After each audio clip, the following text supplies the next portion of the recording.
Bonjour! Bienvenue à l'Église du Lac-Saint-Louis. Donc, ce matin, on était à notre deuxième cycle de déconfinement, donc deuxième ronde d'invitation. On a plusieurs personnes, tous masquées ce matin avec nous. Donc, c'est le fun, c'est bien de vous voir, ça fait du bien de se voir enfin. Monsieur Camus, pour la première fois, ça fait du bien de vous voir. Donc, bienvenue en ce dimanche 16 août à l'Église du Lac-Saint-Louis. On ne perdra pas de temps parce qu'on veut crier à Dieu, on veut crier notre joie à Dieu. C'est lui la source de notre joie. Il fait des grandes choses pour nous. On va se lever, on va le chanter tout de suite.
Ah oui, Seigneur, c'est toi qui es au contrôle de tout, tu es le Seigneur de tout l'univers.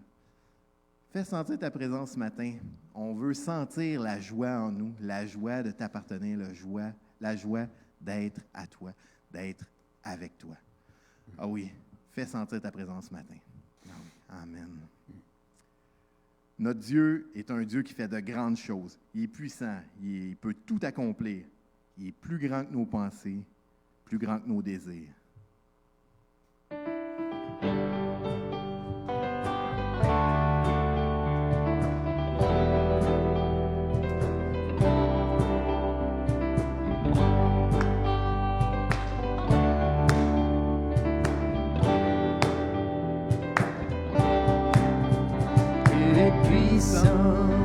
Il est juste et bon, il peut tout accomplir, plus grand que nos pensées, plus grand que nos désirs. Il fait de grandes choses élevées, il a vaincu la mort. Oui, il vit, mon Dieu est puissant en son nom. J'ai la victoire, le Seigneur, mon Dieu est puissant.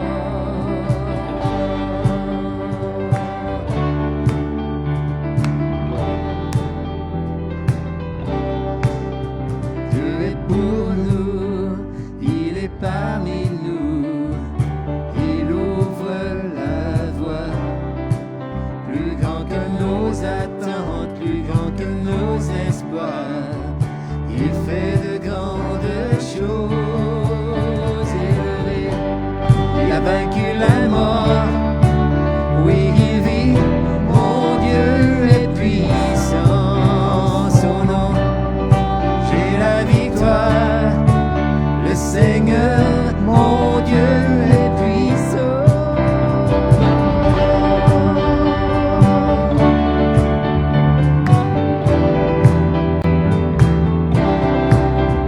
Dieu est avec nous, sa grâce nous conduit. Il ne s'éloigne jamais, il ne s'éloigne jamais. Dieu est pour nous, ses bras sont ouverts, il nous tient dans sa main, il nous tient dans sa main.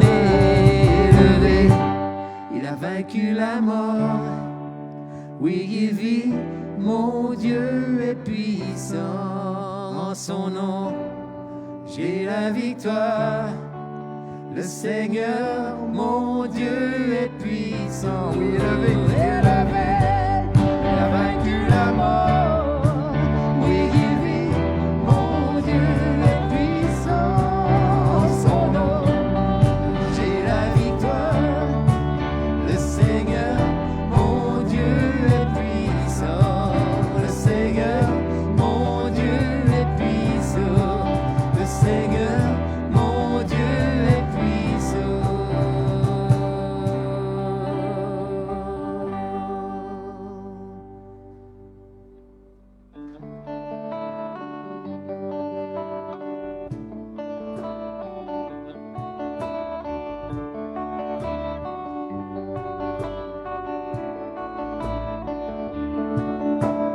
Grandes et merveilleuses sont tes œuvres, Seigneur, Dieu Tout-Puissant. Justes et véritables sont tes voies, ô Roi des nations. Qui ne te craindrait, Seigneur, et qui ne glorifierait ton nom? Car seul tu es saint, car toutes les nations viendront et se prosterneront devant toi. Car seul tu es saint, et tes faits justes ont été manifestés.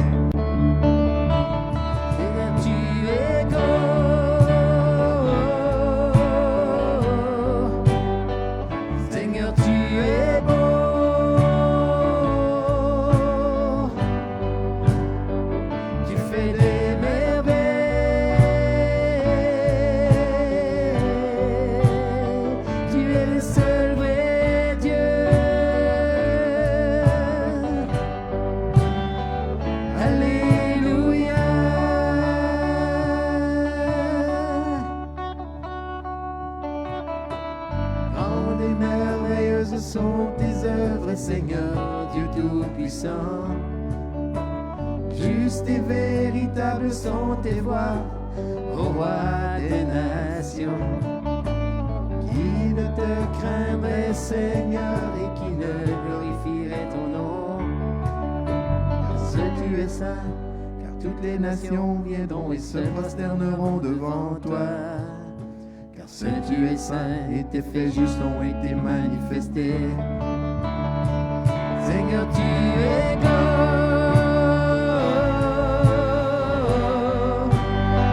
Seigneur, tu es beau.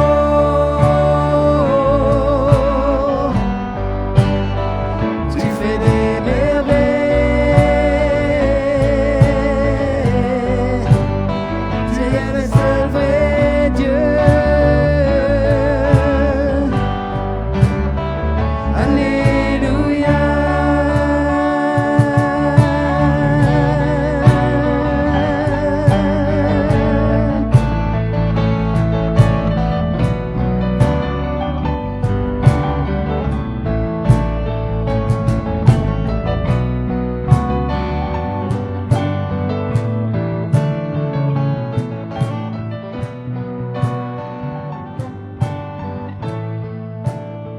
Seigneur, tu es grand.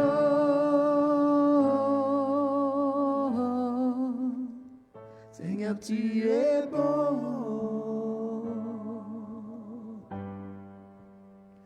Tu fais des merveilles.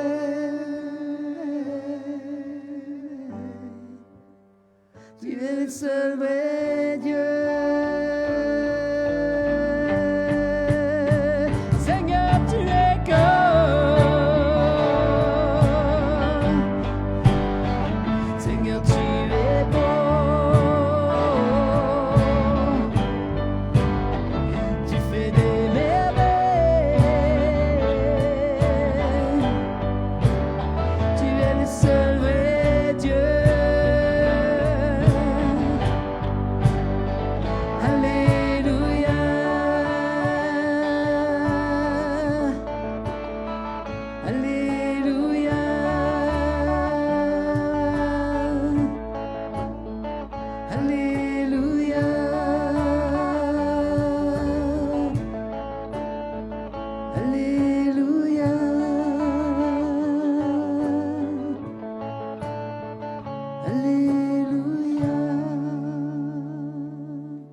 Ah oui, il fait des grandes choses, mais il est la source de notre joie, la lumière qui brille dans le noir, notre lumière, notre soutien. Il nous redonne l'espoir.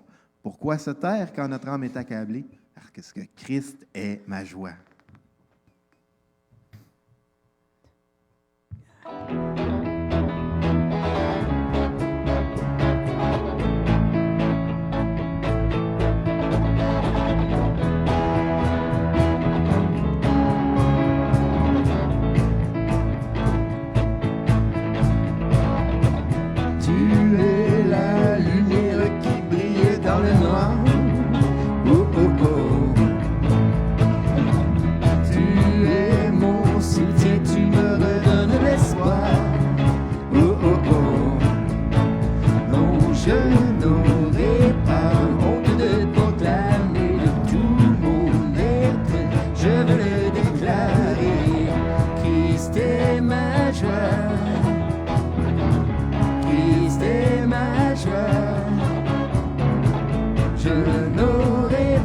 Chanter, pas peur de crier haut.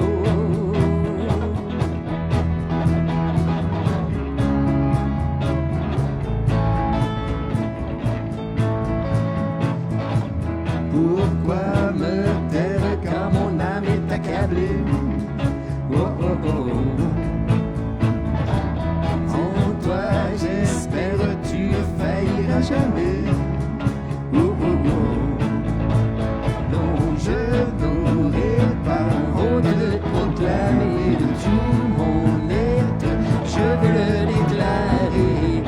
Christ est ma joie. Christ est ma joie. Je n'aurai pas peur de chanter, pas peur de crier haut. Christ est ma joie. Christ est ma joie. Je n'aurai pas peur de chanter, pas peur de crier haut.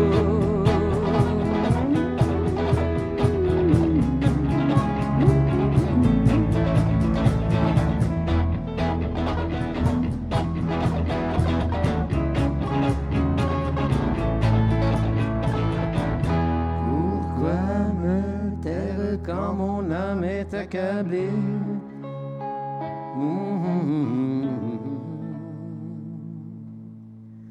Christ est ma joie. Christ est ma joie. Je n'aurai pas peur de chanter, pas peur de crier haut. Christ est ma joie.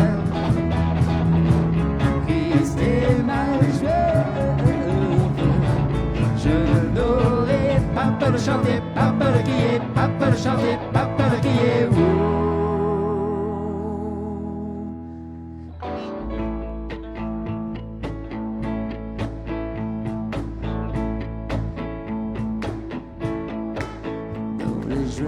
Quand le soleil m'inonde sur les monts, apaisant sa bande, moi, Jésus, je te suivrai. Dans la peine quand mon âme sombre, dans la vallée du deuil et de l'ombre, Jésus, je te suivrai. Tu es mort pour moi. Je vivrai pour toi. Tu t'es offert sans regarder. Tu as souffert pour me sauver. Oh. Jésus, je te suivrai. Je t'aimerai plus que la vie. Te servirai malgré le prix. Oh. Jésus, je te suivrai.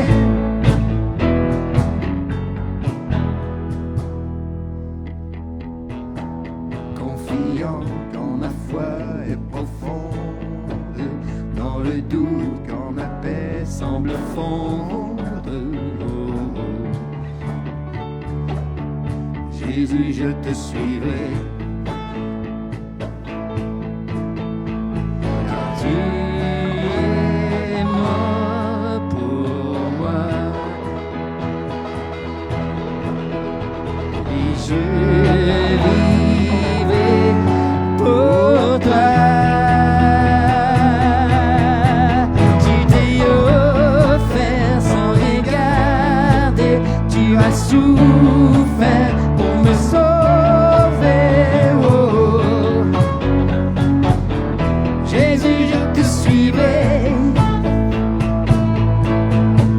Je t'aimerai plus que la vie. Te servirai malgré le pire. Oh. Jésus, je te suivrai. Oh, oh, oh, oh, oh, oh, oh. Jésus, je te suivrai. Oh, oh, oh, oh, oh, oh. Jésus, je te suivrai. On peut s'asseoir.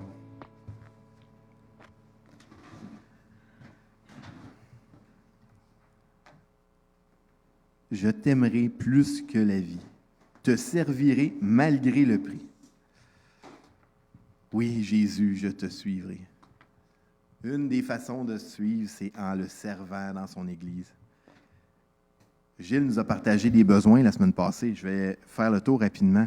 On a besoin, de façon immédiate, d'une relève au secrétariat. Contactez le conseil. Bien, dans ce cas-ci, moi ou Gilles, parce que Jean-Philippe est en vacances, contactez moi ou Gilles si vous êtes intéressé, si vous avez des capacités pour vous impliquer dans ce ministère. Quand on va être finalement déconfiné, on va avoir besoin de gens à la pouponnière. On va avoir besoin de plus de femmes à la pouponnière parce qu'on a beaucoup d'enfants. Donc, communiquez avec Sophie si vous avez à cœur de vous impliquer à la pouponnière. À l'école du dimanche, on a beaucoup de jeunes. Les classes sont petites, sont coincées un petit peu. On voudrait ajouter une nouvelle classe. Donc, ça prend un minimum de 2 nouveaux moniteurs pour la nouvelle classe. Et ça serait bien d'avoir un moniteur suppléant en même temps. Communiquer avec Mario pour l'école du dimanche. Et ça fait plusieurs années qu'on n'a plus de jeunesse, malheureusement, mais on a plein de jeunes qui sont en âge d'être à la jeunesse. Donc, contactez le conseil, encore une fois, moi ou Gilles, si vous avez à cœur de vous impliquer auprès de nos jeunes. Ça serait le fun d'avoir un couple de leaders jeunesse. Et c'est ça. Si vous avez à cœur de vous impliquer avec les jeunes, venez nous voir. On a toujours les 2 Zooms avant la réunion de prière pour le bon déroulement de notre célébration, et après, où on discute autour du message. Là, je ne sais pas, est-ce que vous allez avoir le temps de participer au Zoom après avec M. Bourque, oui? Ah, jusqu'à 15h. Donc, ils vont être là pour le début du Zoom. Donc, ils vont peut-être arriver un petit peu tard, le temps que les déplacements se fassent, mais il va être là une partie du Zoom. Donc, M. Louis Bourque qui nous amène le message. Oui. C'est bon. Donc, là, une date à retenir. Je vous le dis tout de suite, dimanche 13 septembre. Mettez ça à votre agenda. Priez fort pour cette journée-là. Parce que, conditionnel à la météo, si la température le permet, on voudrait avoir une célébration à l'extérieur avec tout le monde à l'intérieur de l'Église. Ouais. On ne sera pas à l'intérieur, on va être à l'extérieur. Donc, tous les gens de l'Église vont pouvoir se présenter. Et on pourrait faire un pique-nique après. Chacun amène son lunch pour ne pas partager les virus, malheureusement. Mais on pourrait faire un pique-nique après. Donc, oui, c'est ça, tous des petits sandwichs. Les détails vont être à venir parce qu'il y a encore beaucoup de choses à régler, mais priez pour cette date-là, qu'on puisse avoir du beau temps, que ça puisse être possible, parce que ça se peut qu'on soit obligé de l'annuler le matin même s'il se passe quelque chose. Donc, vraiment, gardez ça dans vos prières le dimanche 13 septembre. Et merci d'abord pour votre fidélité, votre générosité dans vos offrandes. Mais Au Liban, dans les dernières semaines, il y a eu une explosion. Si vous avez à cœur de soutenir financièrement, d'aider financièrement le Liban, vous pouvez indiquer sur vos enveloppes d'offrande Aide Liban ou Aide Beyrouth. Si vous donnez de façon électronique, il y a des façons soit d'envoyer un courriel à Lucie pour détailler votre offrande ou dans l'outil de Simplique, il y a possibilité de détailler votre offrande. Vous pouvez l'indiquer à cet endroit-là. Donc, nous, on va se charger de faire suivre via Aide et le Fellowship, donc les dons qui vont être faits. Donc, pour ceux qui sont ici, si vous avez des enveloppes, vous pourrez les déposer dans le panier qui est à l'arrière après notre célébration. On ne passe pas dans les rangées pendant le culte. Et Jean, je vais te prendre encore à dépourvu. Est-ce que tu voudrais prier pour les offrandes? Seigneur, on veut te suivre. On veut t'honorer. On veut t'aimer par nos vies. Toutes nos vies, Seigneur Dieu. Reçois-les. Tu es digne de notre adoration. Tu es digne de nos louanges. Tu es digne de nos vies, Seigneur Dieu. Merci que toi, tu n'as pas désiré être égal avec ton Père Jésus, mais tu t'es humilié, tu t'es fait homme et tu as payé pour nous. Tu as souffert la croix. Aide-nous à t'imiter, Jésus, à souffrir la croix, nous autres aussi. Et on veut donner, Seigneur. On voit les personnes dans le besoin dans le monde. On veut donner, Seigneur, pour faire que tu fasses du bien à ces gens-là. On voit des personnes qui meurent sans toi, Seigneur. On veut donner, Seigneur, pour que les personnes soient touchées par ton évangile. Seigneur, reçois nos offrandes comme un parfum de bonne odeur. Nos vies, Seigneur, comme un parfum de bonne odeur. Pour ta gloire. Amen. Amen. Et on va chanter. Merci. Merci au Seigneur 3 fois saint. Parce que Dieu a fait de grandes choses pour nous.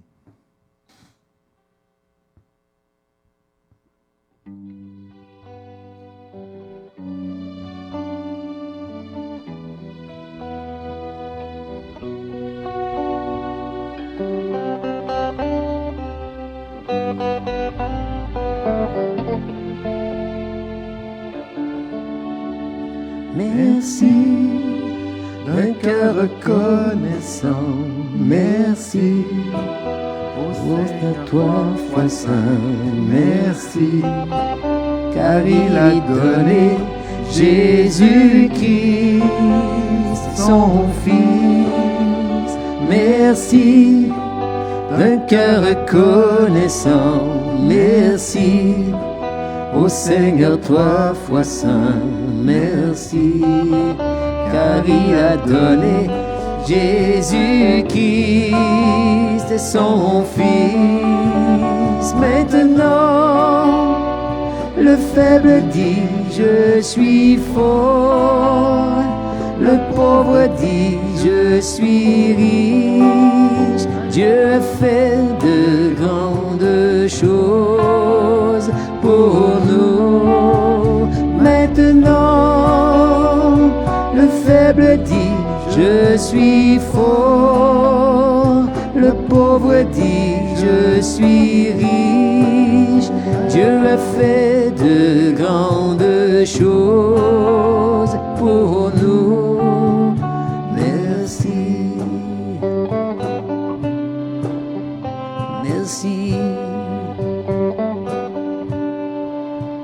Merci d'un cœur reconnaissant. Merci ô Seigneur, toi, foi saint.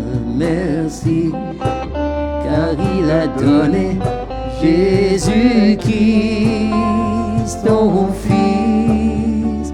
Merci d'un cœur reconnaissant. Merci ô Seigneur, toi, foi saint. Merci car il a donné Jésus-Christ, son Fils. Maintenant, le faible dit, je suis fort. Le pauvre dit, je suis riche.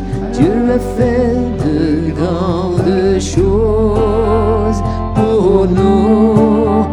Maintenant, le faible dit, je suis fort. Le pauvre dit, je suis riche. Dieu a fait de nous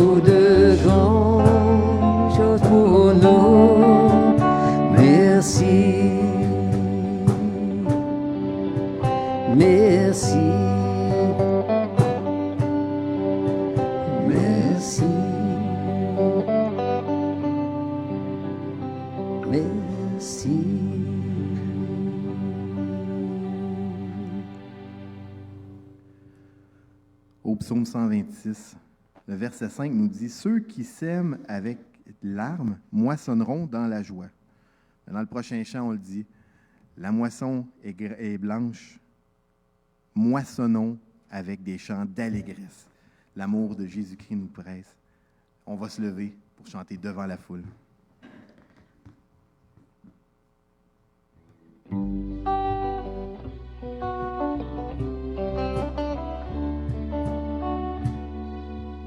Devant la foule, Jésus-Christ a pleuré.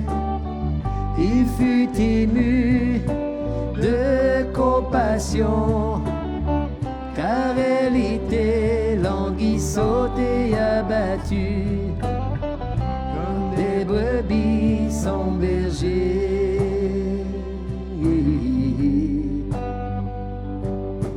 La moisson est grande, mais il y a peu d'ouvriers. Alors il dit, c'est d'ici. Priez donc le maître de la moisson d'envoyer ses ouvriers.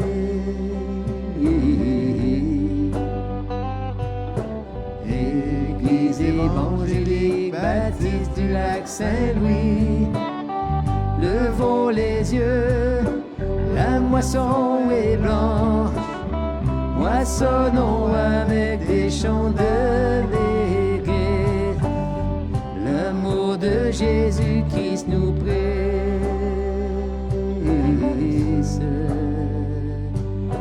J'entendis la voix du Seigneur me disant, qui enverrai-je, qui marchera pour moi? Me répondit, me voici, envoie-moi. Fais de moi un pêcheur d'eau. Église évangélique baptiste. Église évangélique baptiste du lac Saint-Louis, levons les yeux, la moisson est blanche, moissonnons avec des chants de l'Église. L'amour de Jésus-Christ nous brise. Et j'entendis la voix du Seigneur me disant, qui enverrai-je, qui marchera pour moi? Je répondis, me voici, envoie-moi. Fais de moi un pêcheur d'eau.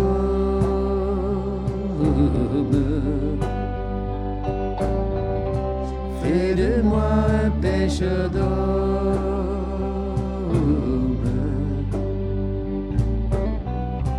Fais de moi un pêcheur d'eau.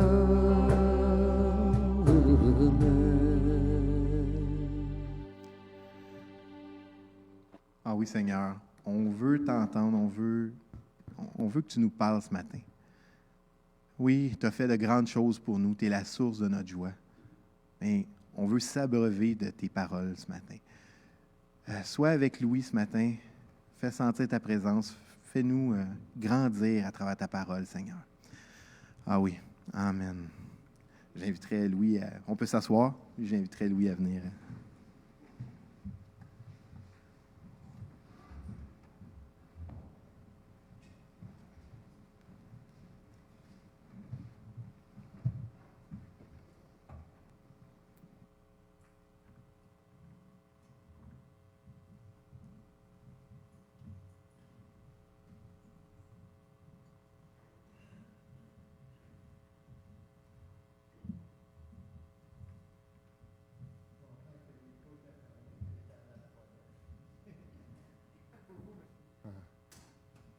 Merci. Ah, c'est donc bon de voir vos visages, là. Ça, c'est apprécié. C'est dommage qu'avec cette histoire de masque-là, on ne voit pas les sourires. Hein? On voit quelque part à la caisse, à l'épicerie. Ça nous manque beaucoup. Mais bon, on a à vivre ça pour le moment, puis on va faire confiance à Dieu pour le reste. Et là, vous savez, je garde toujours des traces sur les choses que j'enseigne, les dates, les endroits que je vais. Et la dernière fois que je suis venu ici, ça fait 9 ans. Donc, c'est pas comme je suis un inconnu, là, mais c'est vrai qu'en 9 ans, il y a bien des choses qui changent. Mais quand même, 9 ans, donc faire la visite de temps en temps, c'est bien correct. Et moi, visiter les églises, c'est l'un des aspects de mon travail, de mon ministère que j'apprécie le plus. C'est donc plaisant de rencontrer des frères et des sœurs partout à travers le Québec qui aiment Dieu. Quand tu t'en vas à Rouyn-Noranda puis que tu rencontres une église de 8 personnes et qui sont zélés, qui aiment le Seigneur, hey, wow! Tu sais, à l'autre bout du monde, de même, c'est fantastique de pouvoir le voir et de l'expérimenter. Mais pour ceux qui ne me connaissent pas, j'ai... Ah! C'est pas celui-là. C'est celui-là que j'ai envoyé? C'est celle-là que j'ai envoyé. Hein? Faut-tu être... Wow! Je pense que je vais vous le donner, ça vaut la peine. C'est pas ça du tout. Mais vous savez, ce qui est drôle, c'est que c'est justement celui-là que j'ai enseigné il y a 9 ans.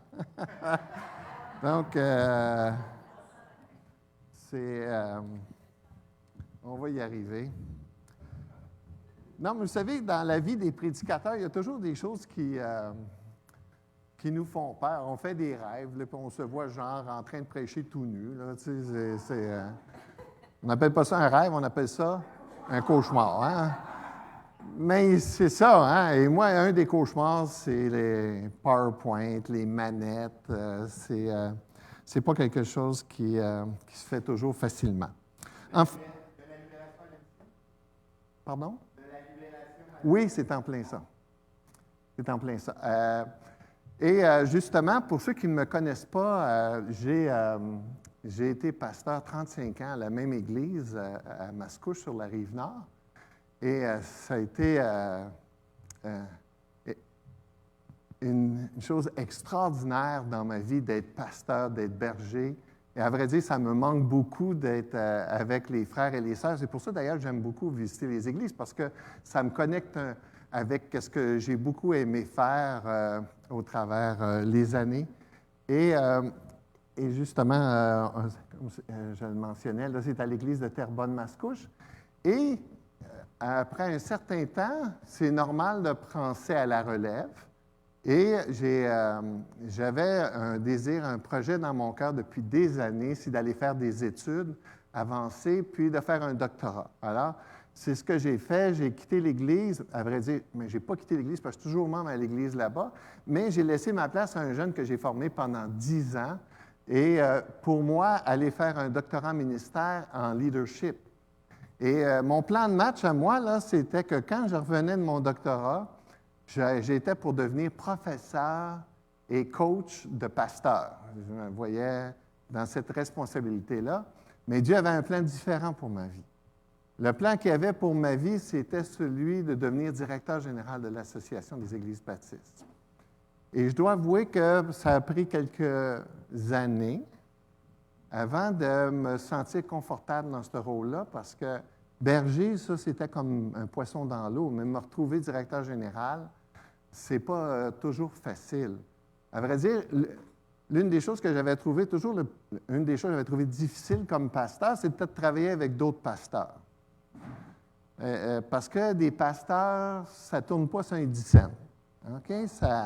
C'est des hommes de conviction, c'est des leaders. Et là, quand tu mets une gang de leaders ensemble, il faut s'ajuster. Hein? Et là, Dieu a un sens de l'humour. Il m'envoie directeur général pour travailler avec des pasteurs. Fait que c'est comme une punition. Non, c'était pas une punition, mais c'était quand même une adaptation. Et je dois avouer que c'est ça, ça a pris du temps. Ça va faire bientôt 5 ans en janvier que je suis déjà directeur. Oui, ça passe vite. Mais ça a pris 2 ans avant d'être confortable dans mon rôle. Puis aujourd'hui, j'aime ça, vraiment. Là, ce n'est plus une lutte, ce n'est plus... je suis reconnaissant. Je me trouve toujours pas très compétent, mais je suis reconnaissant d'être au service de Dieu. C'est Dieu qui décide. Hein? Quand on est des serviteurs, s'il veut nous envoyer là, il nous envoie là. S'il veut qu'on fasse ça, on fait ça. Puis, et moi, bien, j'y fais confiance que si c'est ça qu'il veut, c'est la meilleure chose pour ma vie. Alors, j'ai besoin de vos prières, que vous puissiez prier pour la sagesse et que je sache comment justement travailler avec les ouvriers à la fin de leur faire du bien. Et de toute façon, aujourd'hui, quand je dis je ne suis plus berger d'une église, bien aujourd'hui, je suis un berger de bergers. J'aime m'occuper des ouvriers. Je les ai beaucoup à cœur. C'est des serviteurs de Dieu très précieux dans le cœur de Dieu. Ce n'est pas une tâche facile d'être leader, d'être berger d'une église. Alors, ils ont besoin de nos prières, ont besoin de notre soutien, ont besoin de notre encouragement. L'une des raisons pour lesquelles on m'a demandé d'être directeur de l'association, c'était pour conduire les églises, exercer un leadership, une influence sur un rêve, une vision. Comment est-ce que toutes nos églises ensemble, comme famille, on peut aller dans une direction, sur une direction de Dieu, tenant compte du contexte, tenant compte de nos ressources. Qu'est-ce que Dieu veut?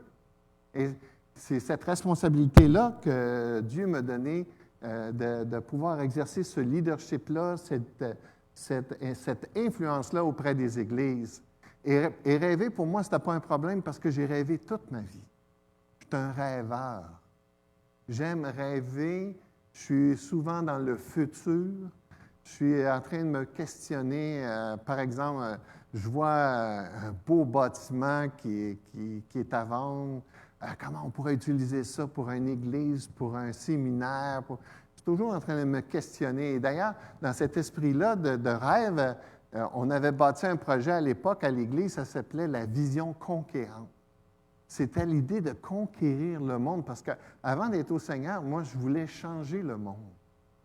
J'étais sensible à la politique, j'étais sensible aux injustices, et écoutez, j'avais 12 ans, je rentre dans une cour d'école avec une affiche, le Québec aux Québécois.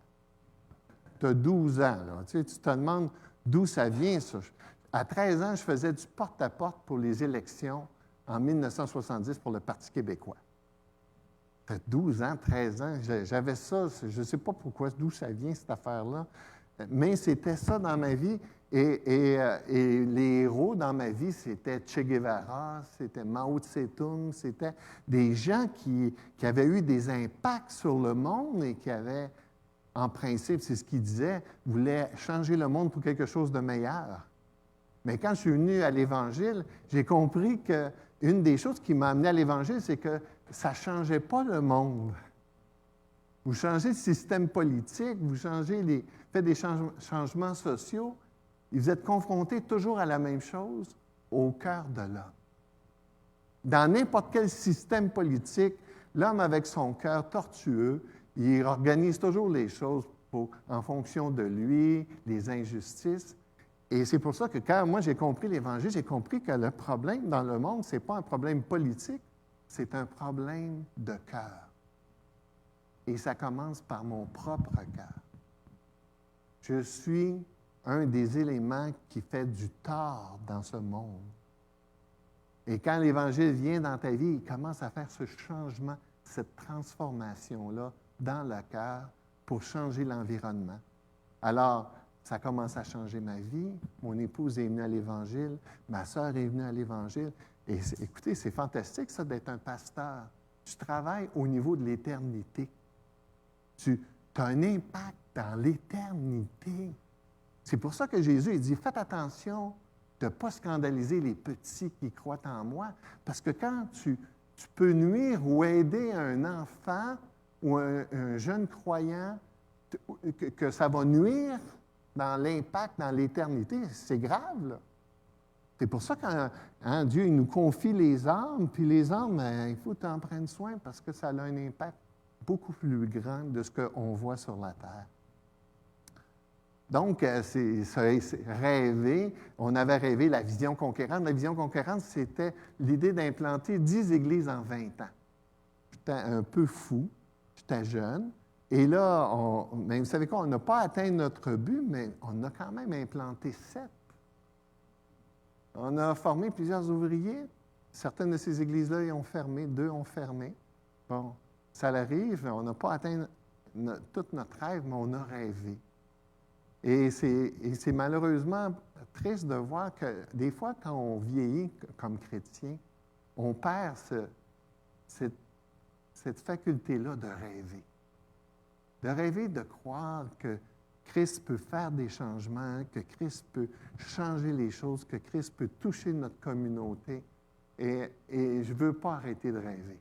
Je veux continuer de rêver et je veux continuer de rêver avec mes frères et mes sœurs à travers le Québec, au travers de notre association.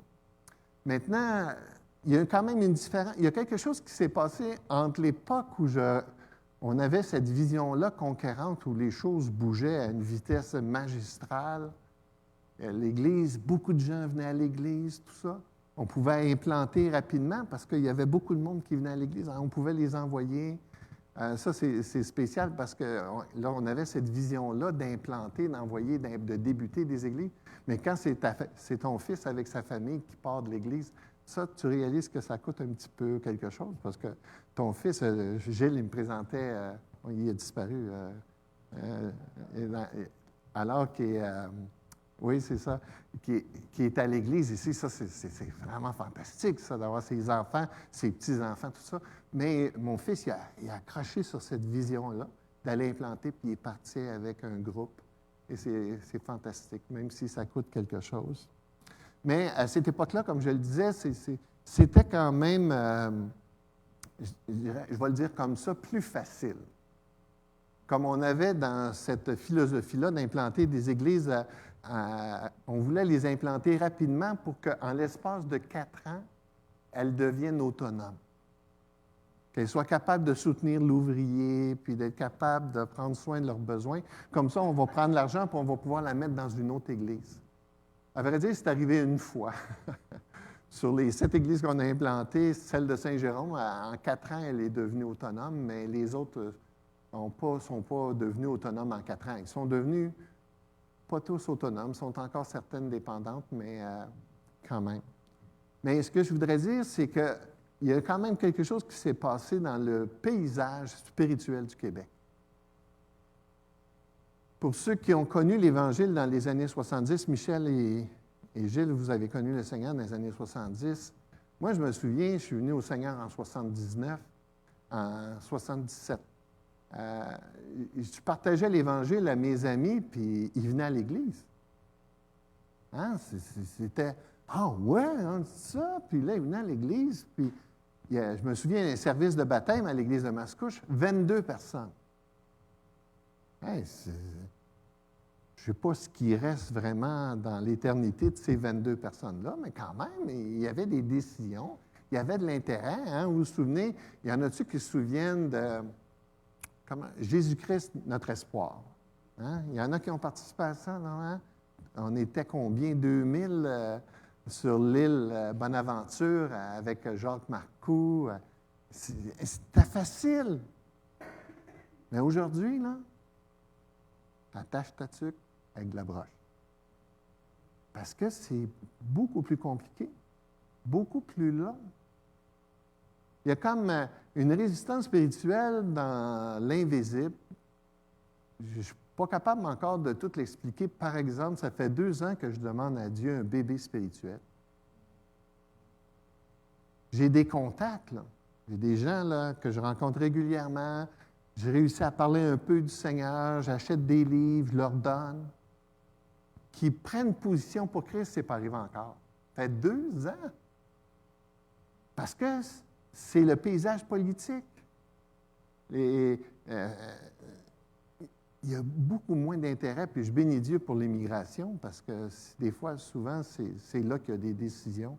C'est ceux qui viennent d'un autre pays où ils ne sont pas encore contaminés par cette attitude d'arrogance, intellectuel, nous autres, croire en Dieu, il faut que tu sois simple d'esprit. Jésus, Jésus avait dit, je te loue que tu as caché ces choses à qui? Aux sages et aux intelligents. C'est quand même intéressant. Donc, de l'époque dans laquelle on vit, puis c'est pas juste au Québec. Hein. Avant, quand notre association pan-canadienne était connectée avec le Québec, on se rencontrait régulièrement, puis le Québec était comme toujours l'exception, ceux qui sont rebelles. Mais aujourd'hui, là, c'est dans tous les pays occidentaux. Dans les pays occidentaux, il y a une résistance à l'Évangile. Est-ce que c'est parce qu'on est en train de préparer le retour du Seigneur Jésus? Peut-être. Mais il se passe quelque chose. Alors, si on regarde le Québec, le paysage spirituel du Québec, des conversions plus rares, des églises vieillissantes. C'était bon d'entendre Frédéric dire que vous aviez des petits-enfants, un paquet de petits-enfants. Ça, c'est pas toujours comme ça. La semaine prochaine, je m'en vais à la Malbaie, puis c'est un party de marchette. Là. Et ils le savent, on a discuté de ça avec eux autres. J'étais là l'année passée, je leur ai donné, je dis hey, qu'est-ce qu'on va faire avec l'Église de la Malbaie? Je vous donne 1 an pour réfléchir. Je reviens l'année prochaine, on va voir qu'est-ce que le Seigneur veut faire avec l'Église de la Malbaie. Mais ce n'est pas juste l'Église de la Malbaie. Les églises sont vieillissantes à peu près partout à travers le Québec. Les églises sont même décroissantes. Nos pasteurs sont vieillissants. Dans la situation du Québec, on a 80 églises. En réalité, c'est 79 églises. 13 églises sont sans pasteur, mais ça, il faut faire attention parce que plusieurs églises n'ont pas les moyens d'avoir un pasteur. Donc, ça ne veut pas dire que si on avait 13 gars disponibles pour être pasteur, ils pourraient l'être. Non, parce qu'ils n'ont pas nécessairement les moyens. Mais ils ont 3 églises qui cherchent un pasteur à plein temps. On n'en trouve pas. Les pasteurs sont vieillissants. D'ici 2024, 50 de nos pasteurs seront à la retraite. Ça, c'est moi puis toi, Gilles. Ça, c'est... hein? Et de 2008 à 2016, on a travaillé, on a doublé notre capacité de former des nouveaux pasteurs. Mais les besoins sont plus grands que ça. Hein? On voit que... en 2018, on a 39 pasteurs qui ont 66 ans et plus. Je ne sais pas comment vous réagissez à ces statistiques-là, mais moi, ça me rend malade. Ça m'affecte. Je parlais de ça avec mon épouse cette semaine. C'est poche un peu parce que ça m'affecte, puis je ne peux pas faire grand-chose. Parce que c'est quand même, comme je disais tantôt, le paysage spirituel du Québec. Personnellement, je ne peux pas directement changer ça, mais ça me rend malade. Ça me rend malade. Je suis le directeur général qui a fermé le plus d'églises. Tu sais, il me semble que tu vois ça dans un livre d'histoire. Le directeur général Louis Bourque a fermé le plus d'églises. Tu voudrais dire, le directeur général de Louis Bourque a implanté le plus d'églises. Mais non, c'est pas ça. Puis je ne pense pas à mes statistiques, je pense juste comment ça me révèle quelque chose, ça, parce que j'aime le Québec. Ça m'affecte que le Québec est indifférent à Dieu parce que je ne peux pas leur en vouloir et être agressif. Moi, je ne cherchais même pas Dieu quand Dieu est venu me chercher. J'étais aussi fou qu'eux autres. Je prie pour que Dieu soit gracieux à l'égard du Québec. Ça me rend malade de voir que je ne peux pas parler de Dieu à mes frères et mes sœurs dans la chair. Prononcer le nom de Dieu produit une tollée de discussions et de chicanes, de colère.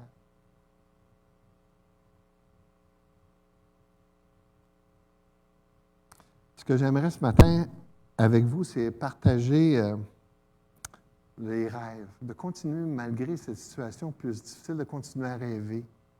de continuer à croire que par le rôle, le ministère de la prière, on peut voir encore des rêves s'accomplir. Et j'aimerais ça vous inviter à tourner dans un passage dans le psaume 126.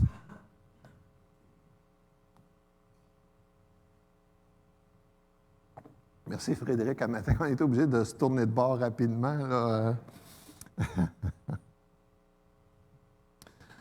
Le psaume 126, c'est un psaume tellement bien connu, puis tellement beau, tellement encourageant, tellement motivant. Il nous dit, « Quand l'Éternel ramena les déportés de Sion, nous étions pareils à ceux qui font un rêve. » Et vous êtes avec moi, psaume 126? Alors notre bouche était remplie de rire et notre langue poussait des cris de joie. Alors on disait parmi les nations, « L'Éternel a fait de grandes choses pour eux. » Oui, l'Éternel a fait de grandes choses pour nous et nous sommes dans la joie. Éternel, ramène nos déportés, comme tu ramènes les ruisseaux dans le Négen. Ceux qui sèment avec larmes moissonneront dans la joie. Celui qui marche en pleurant avec un sac de semences reviendra avec joie en portant ses gerbes. Ce passage-là a été écrit, c'est un passage de chant, c'était chanté, parce que on voit bien qu'il parle beaucoup de la joie. C'était chanté, c'était une célébration pour quelque chose que Dieu avait fait pour eux. C'est une action de grâce à la libération de Dieu. Et dans le contexte, c'est écrit ici, quand l'Éternel a ramené les déportés de Sion. Ça fait référence, on croit, à l'époque des 70 ans. Pour ceux qui connaissent un peu l'Ancien Testament, plusieurs années, Dieu avait prédit au peuple, « Repens-toi, suis-moi, suis ma voie. » Et le peuple était rebelle, idolâtre, et finalement, c'est arrivé, ils ont été chassés 70 ans à Babylone. Et on pense que ce passage-là a été écrit au moment où ils sont revenus en terre promise, ils sont revenus en Israël. Et là, il exprime le cœur des cœurs reconnaissants parce qu'ils étaient dans un pays idolâtre, dans un pays qui ne connaissait pas Dieu, qui ne vivait pas à la manière de Dieu, qui était esclave, qui était au service de ces peuples-là. Et là, ils sont ramenés dans le pays où ils commencent à expérimenter, encore une fois, la liberté, l'autonomie. Et là, ils sont dans la joie. Mais ce passage-là exprime aussi ce que produit l'Évangile dans nos vies. Nous aussi, on était esclaves. Nous aussi, on était séparés de Dieu. Nous aussi, on était malheureux dans une vie sans Dieu. Mais Dieu est venu vers nous. Il nous a ouvert les yeux, ouvert le cœur. On a compris pourquoi Jésus est mort sur la croix. Il a transformé nos vies et là, on expérimente la liberté. Il y a un parallèle extraordinaire entre ce passage-là et ce que produit l'Évangile. Et j'aimerais qu'on puisse demander à Dieu de quelle façon il peut nous parler et nous faire rêver au travers de ce passage. Prions. Seigneur Jésus, merci. Merci qu'on a encore la liberté de se réunir. Merci parce que, Seigneur, tu es vivant, parce que tu es avec nous, parce que tu es là, présent ce matin, que tu es en nous, que ton Saint-Esprit travaille, que ton Saint-Esprit nous parle, que le Saint-Esprit change nos pensées pour nous rendre conformes à ce qui est bon, agréable et parfait. Je te demande, mon Dieu, de nous donner plein d'espoir ce matin, que même si la terre est dure, même si le peuple est indifférent, même si nos enfants n'ont pas encore pris position pour toi, tu peux, Seigneur, changer et apporter la liberté, la délivrance. Parle, Seigneur, ce matin. Parle à nos vies. Dans ton nom précieux. Amen. Donc, ce passage-là décrit, comme je le disais, à quoi doit ressembler l'Évangile dans nos vies. Première chose que ça fait, c'est que ça nous rappelle ce que Dieu a fait. On n'oublie pas ce que Dieu a fait. Et l'auteur de ce passage-là, qui s'identifie avec son peuple, il est en train de décrire à quoi cette liberté ressemblait. Lorsque le peuple est revenu, ils étaient tellement excités, ils étaient tellement joyeux que c'était presque comme un rêve. Vous savez, il y a des situations comme ça qu'on est tellement joyeux qu'on se pince, c'est-tu vrai? Il m'a demandé en mariage. Tu sais, c'est-tu merveilleux? Ou j'ai gagné le gros lot, ou je ne sais pas quoi, mais c'est tellement gros, c'est tellement merveilleux que c'est comme un rêve. Wow! Est-ce que c'est comme ça quand vous pensez à votre conversion? Moi, c'était comme ça, là. Moi, là, j'ai accepté le Seigneur là, dans le jubé à la messe de minuit. Parce que ça faisait plusieurs fois qu'un ami me parlait de l'Évangile. Je voulais vivre Noël d'une manière spéciale. Puis là, j'étais tout seul avec Jésus dans le jubé. Puis là, je me souviens clairement qu'est-ce que j'ai prié. Jésus, si tu es venu pour nous sauver, sauve-moi. Qu'est-ce qui s'est produit, là? Ça a été quoi ma réaction? Ceux qui me connaissent?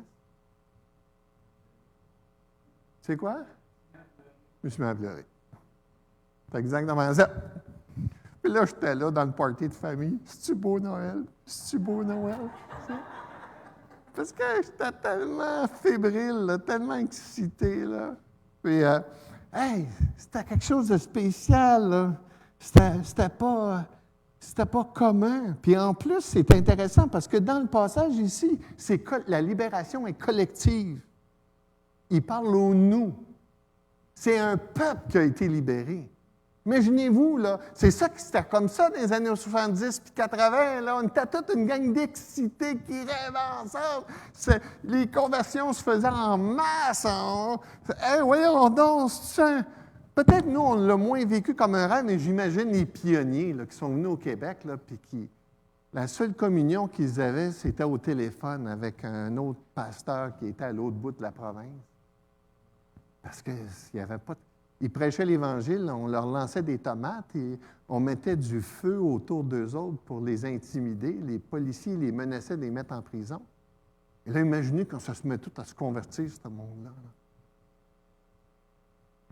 Quand il y a un réveil spirituel, c'est vraiment excitant. En Jésus, il nous dit... De même, je vous le dis, il y a plus de joie dans le ciel pour un seul pécheur qui se repent que pour 99 justes qui n'ont pas besoin de changer d'attitude. Imaginez, c'est le party dans le ciel pour un, mais imaginez quand c'est une gang. On peut imaginer le party, là, c'est comme un... Wow! C'est ça que ça fait l'Évangile. C'est bousculant, ça transforme. Ce n'est pas surprenant que quand il y avait des grands réveils spirituels, je ne sais pas si vous avez déjà lu sur ça, là, mais c'est quand il y avait des villes entières qui se convertissaient, là, c'était spécial. Je me souviendrai toujours de cette image-là. Là. C'était à l'époque où il n'y avait pas des autos, c'était des chariots avec des chevaux. Puis l'Évangile avait tellement transformé la ville que les chevaux n'obéissaient plus. Vous savez pourquoi? Parce qu'ils les faisaient obéir en blasphémant. Puis là, avance. Puis là, ils avaient changé leur vocabulaire. Imaginez. C'est spécial, hein?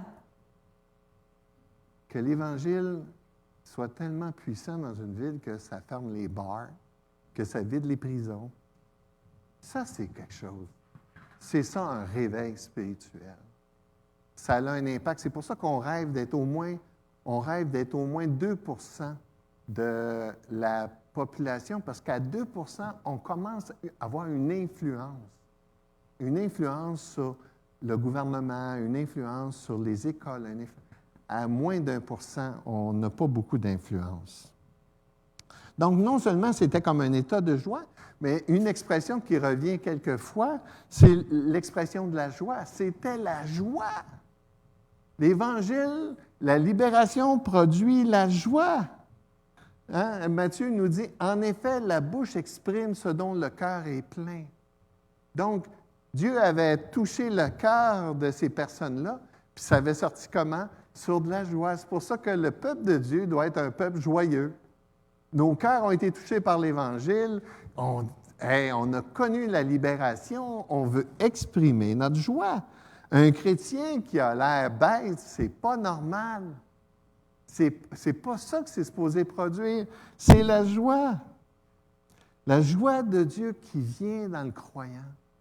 Une joie qui est poussée par le Saint-Esprit.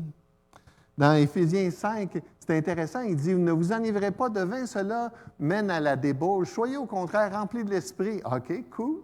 On ne veut pas être contrôlé par la boisson, mais on veut être contrôlé par le Saint-Esprit. Mais ça fait quoi, ça, être contrôlé par le Saint-Esprit? Est-ce que ça fait bouger les montagnes? Non. Est-ce que ça fait des miracles? Non. Qu'est-ce que ça fait d'être rempli du Saint-Esprit? Bien, on se met à chanter. Dites-vous des psaumes, dites-vous des hymnes, dites-vous des cantiques spirituels, chantez et célébrez de tout votre cœur les louanges du Seigneur. Remerciez constamment Dieu, le Père, pour tout, au nom de notre Seigneur Jésus. C'est ça que ça fait, être rempli du Saint-Esprit. Ça produit la joie, ça produit le chant, ça produit un cœur reconnaissant.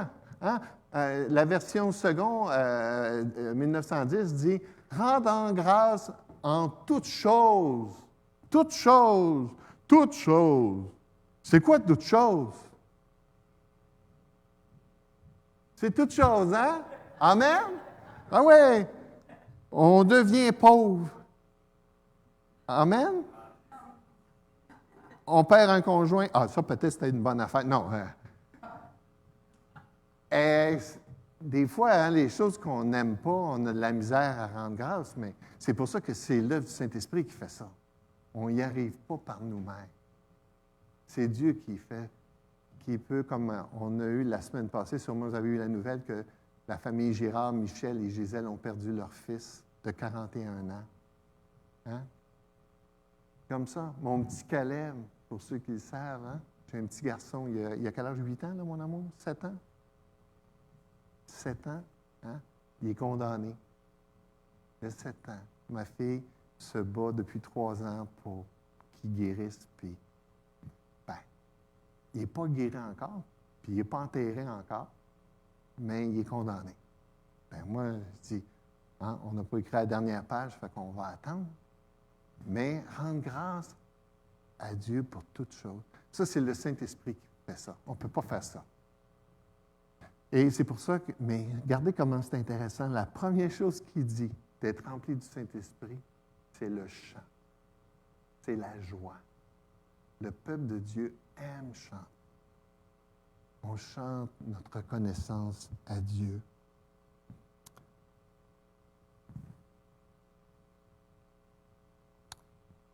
Leur joie était tellement grande. Regardez à la fin du verset 2.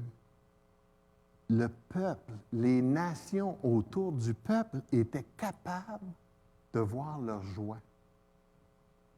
Il disait, l'Éternel a fait de grandes choses pour eux. Wow! C'est cool! Les nations sont capables de dire, hey, il se passe de quoi de spécial dans ce peuple-là qui n'est pas ordinaire.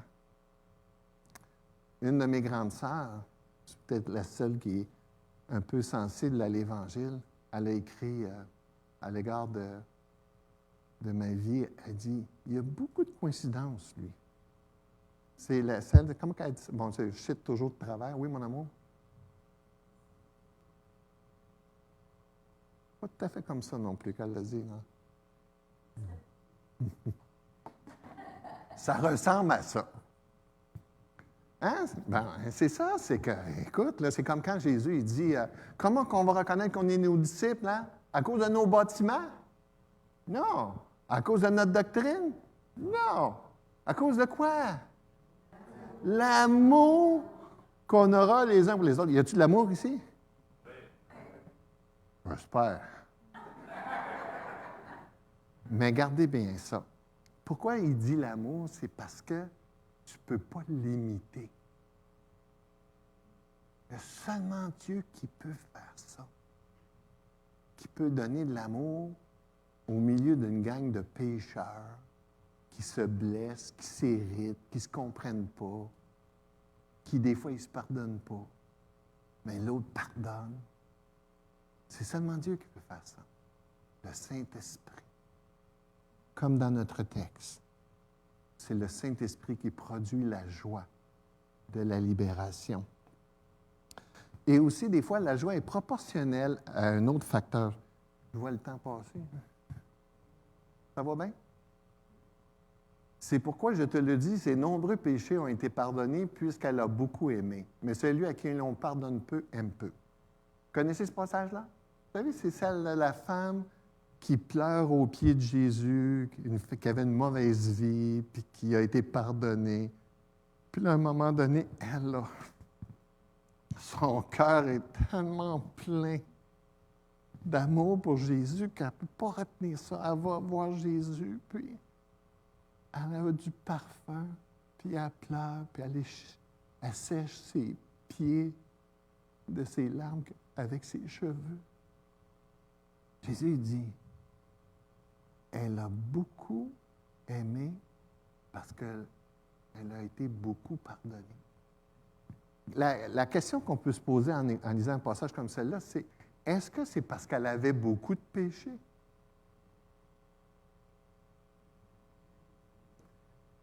Comme nous. Et quand Jésus dit ici, mais celui à qui l'on pardonne peu aime peu, c'est que tant que tu crois que tu es une bonne personne, tu ne peux pas avoir le pardon de Jésus. C'est ceux qui ont le pardon de Jésus, c'est ceux qui ont compris qu'il n'avait plein en réalité, ça en prenait juste un, là, mais c'est l'idée que quand tu es conscient du pardon de Dieu, tu aimes beaucoup Dieu. Et c'est la même chose pour la joie. Tu sais, comment ne pas être reconnaissant et être rempli de joie dans un Dieu si gracieux qui nous a pardonné tous nos péchés passés, présents et futurs, parce qu'il continue de pardonner. Hein? Ça n'arrête pas. Donc, la joie, quand on perd la joie, est-ce que c'est qu'on est en train de perdre que les péchés que Jésus nous pardonne, la grâce, la bonté de Dieu à notre égard? Je pense que oui. Mais quand on vit consciemment du pardon de Dieu, bien, la joie reste vivante puis en santé. Mais c'est pas juste le passage ne parle pas juste de se souvenir de la libération et des effets que ça produit, mais ça produit un autre effet. Dans le passage, c'est que ceux qui ont été libérés ne sont pas juste reconnaissants d'avoir été libérés, mais ils veulent que d'autres soient libérés. Ils veulent partager l'Évangile à d'autres. Ils veulent que ils voient ce rêve que d'autres puissent comprendre la liberté de Dieu. Alors, qu'est-ce qu'ils font? Ils sèment la liberté. Ils se mettent au travail. Ils se mettent en mission. Ils veulent que d'autres comprennent, que d'autres soient libérés par Dieu. Et Dieu, dans sa souveraineté, puis sûrement que j'aurai peut-être une discussion, je dis peut-être, une discussion avec Dieu sur ce sujet-là, mais Dieu aurait pu choisir les anges pour faire l'Évangile, pour l'évangélisation. Il aurait eu sûrement plus de succès. Mais ici, non, il a choisi l'Église. Comme il nous dit ici. En effet, que toute personne qui fera appel au nom du Seigneur sera sauvée. Mais comment donc feront-ils appel à celui qu'ils n'ont pas cru? Et comment croiront-ils en celui dont ils n'ont pas entendu parler? Et comment en entendront-ils parler de lui si personne ne l'annonce? Et comment l'annoncera-t-on si personne n'est envoyé? Comme il est écrit qu'ils sont beaux les pieds de ceux qui annoncent de bonnes nouvelles. C'est à nous, c'est à l'Église, c'est aux libérés que Dieu a donné la responsabilité de partager l'Évangile. Et c'est tellement intéressant parce que de la façon dont le passage le décrit ici, il décrit notre travail, notre mission comme l'agriculture. Hein? Il dit ici, ceux qui sèment avec larmes moissonneront dans la joie. Celui qui marche en pleurant avec le sac de la semence reviendra avec joie en portant ses herbes. Ses gerbes, pardon. Donc, hey, il nous invite là à semer l'Évangile, semer le message de la libération. Dieu est souverain, mais il nous donne à nous la responsabilité de le faire. Puis c'est intéressant de la façon dont on doit le faire, parce que le texte nous dit ici que quand on comprend l'agriculture, c'est que quand tu travailles la terre, ça ne se fait pas facilement. Ça demande beaucoup d'efforts. C'est écrit ici, ceux qui sèment avec larmes. Ça demande l'énergie, ça demande l'engagement, ça demande des démarches intentionnelles. Si moi, ça fait 2 ans que je prie pour un bébé spirituel, bien, croyez-moi, je fais des démarches intentionnelles. Je vais voir mon chiro, même si je n'en ai pas besoin. Parce que c'est l'un de mes contacts. Je veux garder contact avec lui. Ça me demande, ça m'a coûté des sous pour être avec lui. Bien, c'est ça. Ça demande des efforts. Puis, je pense aussi que le texte laisse sous-entendre que si on met ces efforts-là, il va y avoir une récolte. Regardez le verset 6. Celui qui marche en pleurant avec un sac de semences reviendra avec joie en portant ses gerbes. Ça ne dit pas quand on va faire la récolte, mais ça dit qu'il va y avoir des récoltes. L'Évangile, c'est dur présentement, mais il y a encore des conversions. J'ai aimé ça parler avec Gilles tantôt. Il m'a raconté des histoires extraordinaires. Parce que l'Esprit de Dieu est encore à l'œuvre. Mais imaginez les efforts qu'on doit faire. Il y a une promesse qui est là. Ça ne se peut pas que ce que je fais présentement dans ma vie avec mes contacts, il n'y aura pas à un moment donné une décision. Mais ça n'arrête pas là. Il y a quelque chose qui fait toute la différence dans ce passage-là. Et c'est mon dernier point. Ce qu'on voit dans ce passage, on voit que avant même que les libérés se mettent à semer, on voit qu'ils s'adressent à Dieu. Regardez le verset 4. Éternel, ramène nos déportés. C'est Dieu qui fait premièrement le travail. Nous, on fait nos efforts, on sème, mais le cultivateur, il sait qu'il dépend du soleil, il dépend de la pluie. Il y a quelque chose qui nous dépasse. Il y a quelque chose qui appartient uniquement à Dieu. Et c'est pour ça qu'il faut prier Dieu. Je pense que ces larmes, ce n'est pas juste des larmes d'effort, c'est des larmes d'un cœur qui pleure parce qu'il veut voir d'autres libérés, d'autres esclaves libérés.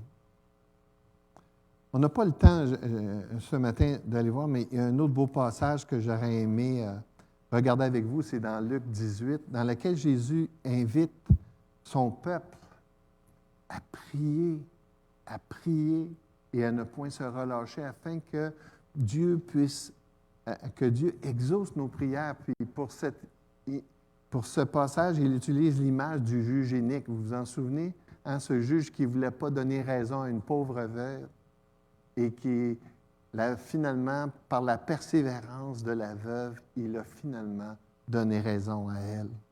Et Jésus nous invite, comme peuple de Dieu, à persévérer, demander pour nos enfants, demander pour le Québec, demander pour nos familles, demander pour nos voisins, demander. Mais ce qui est troublant dans ce passage-là, c'est que Jésus dit, on n'a pas le temps de le voir, mais il dit, lorsque le Fils de l'homme va venir, trouvera-t-il la foi sur la terre? Est-ce que nos vies de prière ne sont pas l'expression de notre manque de foi? Qu'on ne prie pas beaucoup, qu'on ne crie pas beaucoup à Dieu, qu'on ne pleure pas beaucoup dans la présence de Dieu pour notre conjoint, pour nos enfants, pour nos voisins. Oui, il y a certainement cette mission-là qui est là. Mais il y a cette autre dimension-là à cause de la réalité spirituelle du Québec. Les églises du Québec doivent être engagées beaucoup plus sérieusement dans ce mouvement de prière-là. J'aime raconter ce passage. Là, il va falloir que je saute une couple de slides, là, je m'excuse. C'est Jacques Marcoux qui a cité ce passage-là, mais il ne sait pas de où il vient. Mais c'est tellement beau. Il dit, « Le pasteur qui ne prie pas s'amuse. Les gens qui ne prient pas s'égarent.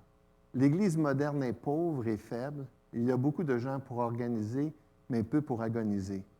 Beaucoup pour s'amuser, mais peu pour prier. Beaucoup pour flâner, mais peu pour lutter. Beaucoup de superficialité, mais peu de spiritualité. Beaucoup de gens pour contester, mais peu pour intercéder. Les deux choses indispensables à une vie chrétienne victorieuse sont la vision et la passion, qui naissent et s'entretiennent tous deux dans la supplication. Le ministère de la parole est donné à quelques-uns, celui de la prière, le plus important, est donné à tous. Ce monde avance vers l'enfer à une vitesse vertigineuse et cependant, plusieurs d'entre nous seraient incapables de se souvenir de leur dernière veille de prière en faveur de ce pauvre monde. Et vous savez quoi? Ça m'inclut, là. Il nous manque de compassion et d'inspiration. Nous confondons action et onction, agitation et réveil, décision et conversion. Le secret de la prière est la prière en secret. Celui qui vit dans le péché cessera de prier, et celui qui prie cessera de pécher. Nous sommes pauvres et faibles, mais non brisés, misérables, mais non humiliés. On ne peut nier que le problème des églises modernes est souvent un problème d'argent. Or, ce qui nous trouble le plus aujourd'hui était le moindre souci de l'Église primitive. Eux mettaient l'accent sur la prière. Nous allons de l'avant en payant. Eux, ils secouaient le monde en priant. Rien ne peut remplacer la prière fervente. Nous nous y consacrons ou nous périssons. C'est bousculant, hein, un passage, une déclaration comme celle-là, mais elle exprime tellement bien notre grand besoin. On peut conclure avec différentes questions ce matin. Premièrement, avez-vous connu la libération? Pour ceux qui sont sur Internet, est-ce que vous avez expérimenté l'Évangile, la libération, le pardon de vos péchés? Avez-vous expérimenté cet état de rêve, cet état de joie? Est-ce que vos péchés ont été pardonnés? Avez-vous le désir de partager votre espérance? Est-ce que vous avez encore ce plan-là, je prie pour un tel, pour une telle, pour lui, dans l'espoir toujours que Dieu ouvre une porte? Êtes-vous prête à pleurer pour eux? Pleurer pour ceux qui sont perdus. La récolte ne peut venir que si nous semons et implorons. Semer et implorer Dieu. Je vous invite à vous joindre à ce beau mouvement, ce mouvement de prière. Je pense que Richard est venu vous visiter ici, là. C'est beau de l'entendre, mais engagez-vous, comme on disait. Participez à ce mouvement. Parce que c'est ça qui va faire la différence. Prions. Merci notre Dieu que ta parole est vivante et qu'elle est efficace et qu'on peut se fier sur elle. Merci pour ces exhortations. Merci pour ces exemples. Merci Seigneur qu'on peut chercher toujours ta direction. Et là, Seigneur, tu nous demandes ce matin encore une fois d'être des semeurs, des agriculteurs et des prieurs. Jésus, comme on l'a dit tantôt, ce miracle, c'est toi qui peux le produire.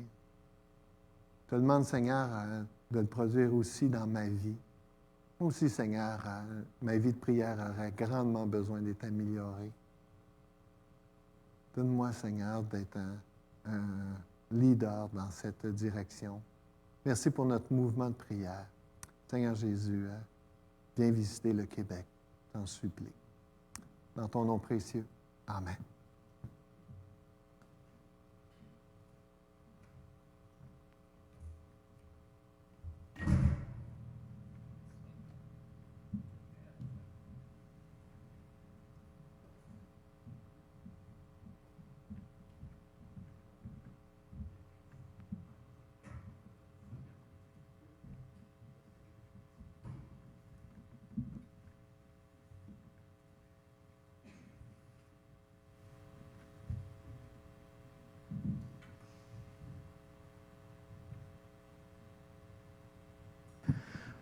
On s'excuse ce matin à ceux qui nous suivent habituellement sur YouTube.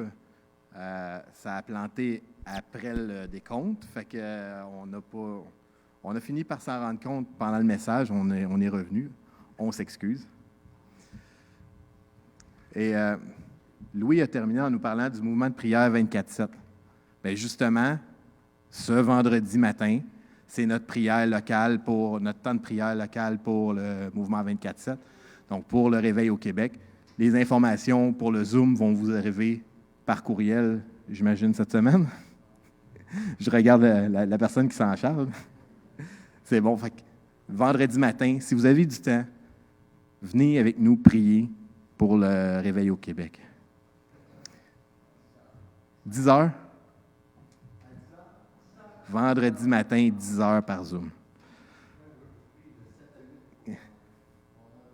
C'est bon. Donc, Louis prie de 7 à 8. Nous, on va prier à 10 heures. On va amplifier ce message-là au Seigneur qu'on veut des conversions au Québec. On veut un réveil au Québec. Mais là, on va proclamer qu'il est roi, qu'il est notre seul sauveur. La mort est privée de ses droits. Il est vainqueur. Oui, on se lève puis on va chanter « Nous marchons dans ta victoire ».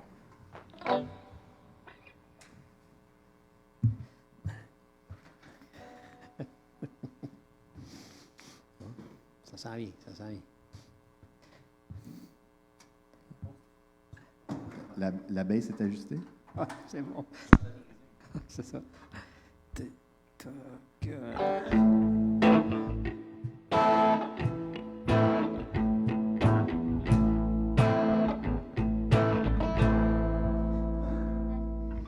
Prisonniers de nos fautes qui nous rendaient coupables. Brise dans nos chaînes, tu veux nous redonner l'espoir. Accusés, condamnés par nos péchés innombrables, acquittés, justifiés, nous marchons dans ta victoire. Nous proclamons que tu es roi. Toi seul est notre sauveur. La mort est privée de ses lois. Tu es vainqueur. Nous avons triomphé en toi. Tu es le libérateur. La mort a perdu le combat. Tu es vainqueur. Les prisons qui nous retenaient n'ont plus de pouvoir. La dette qui nous accablait payée sur la croix. Accusés, condamnés par nos péchés innombrables, acquittés, justifiés, nous marchons dans ta victoire. Nous proclamons que tu es roi. Toi seul est notre sauveur. La mort est privée de ses lois. Tu es vainqueur. Nous avons triomphé en toi. Tu es le libérateur. La mort a perdu le combat. Tu es vainqueur.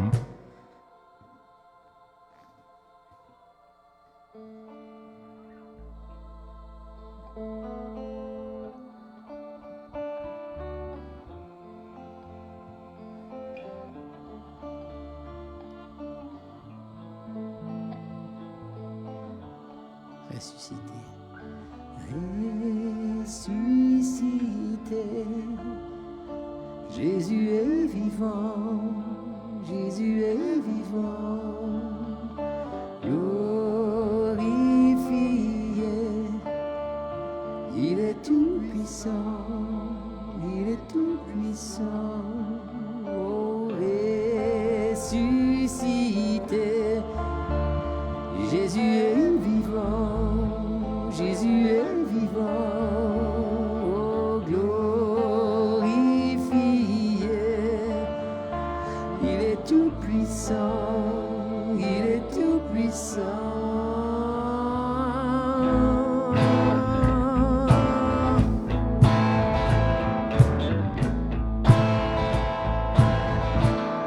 Nous marchons dans ta victoire, nous proclamons que tu es roi. Toi seul est notre sauveur, la mort est triomphée. Tu es vainqueur, nous avons triomphé en toi.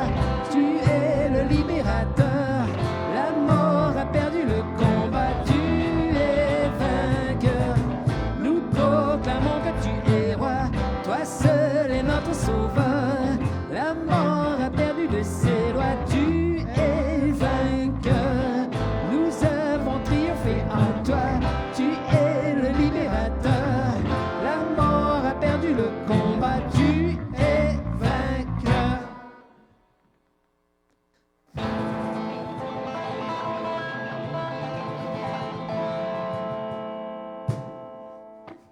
Ah oui, il est vainqueur. Proclamons-le, proclamons qu'il est roi, proclamons qu'il est mort pour nous sauver. Partageons-le cette semaine. Que ce soit vrai dans nos vies, proclamons-le autour de nous. Bonne semaine, que le Seigneur vous bénisse. Nous proclamons que tu es roi.